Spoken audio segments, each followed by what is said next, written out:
বিএনপিও একটু গণভোটটা বানচাল করার জন্য প্রচেষ্টা চালাবে। দেখুন, আমরা অবস্থানটা স্পষ্টত করছি যে গণঅভ্যুত্থানকে ভিত্তিমূল ধরে ডক্টর ইউনূসের আদেশ জারি করতে হবে।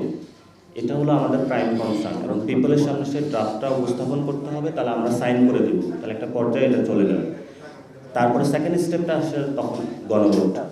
গণভোট আমরা বলেছি ইলেকশনের আগে হতে পারে, কিন্তু যদি ইলেকশনের আগে গণভোট না হয় তাহলে কি হবে? সেখানে জামায়াতের কিছু রিজিড, তাদের একটা সাইড রয়েছে, কিন্তু আমরা এটা রিজিডিটির মধ্যে যেতে চাই না, বা আমরা এটা ধরে একদম পড়ে থাকতে চাই না। আমরা মনে করি যে সেকেন্ড স্টেপ গণভোট পরেও হতে পারে, আগে হতে পারে, কিন্তু সেখানে কিছু যদি নির্বাচনের দিনে হয় সেখানে কিছু আমরা আশঙ্কার কথা জানিয়েছিলাম।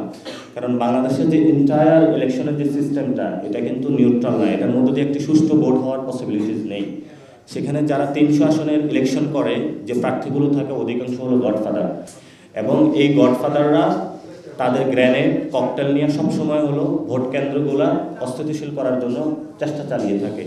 তো সেই জায়গায় যারা সংস্কারের জন্য চায়, বাংলাদেশের সংস্কারের জন্য প্রাণ দিয়েছে, সেই মানুষগুলো একটা সুস্থ বাংলাদেশের মধ্যে তাদের ভোটাধিকার প্রয়োগ করতে চায়। যখন তাদেরকে ভয় ভীতি প্রদর্শন করা হয়, সেই মানুষগুলোর মধ্যে এক ধরনের উৎকণ্ঠা বিরাজ করে। তো এই কনসার্নটার জায়গাটা যদি ইলেকশন কমিশন এটা নিশ্চয়তা দিতে পারে, যদি এই কনসার্নটা নামিয়ে নিয়ে আসতে পারে, তাহলে তো ওই দিনও হতে পারে। আর আগে যে বিষয়টা, আগে হওয়ার ক্ষেত্রে একটা কস্টিংয়ের একটা বিষয় আছে, যদি দুইটা ভোট আমরা আলাদা আলাদা করি তাহলে অনেক ব্যয় বেড়ে যাবে। আর আরেকটি বিষয় আমাদের এখানে এসেছে যে ফেসিবাদী শক্তিটা অনেক বেশি একসাথে কাজ করবে, যাতে হলো গণভোটে মানুষের অংশগ্রহণ থেকে তারা বিরত রাখতে পারে। আরেকটি বিষয় রয়েছে যে এখানে বিএনপিও একটু গণভোটটা বানচাল করার জন্য প্রচেষ্টা চালাবে। তো সেই ক্ষেত্রে এটা ইলেকশন কমিশনের উপরে নির্ধারণ করে, সক্ষমতার উপরে। তারা যদি আগে পারে তাহলে করবে, তারা যদি পরে পারে সেটাও করবে। তবে যে কোনো সময় হোক সেটাতে আমরা শুভকামনা জানাই, কিন্তু আমাদের এটা সময় নিয়ে আমরা এই বিতর্কের পিছনে পড়ে থাকতে ইচ্ছুক নয়।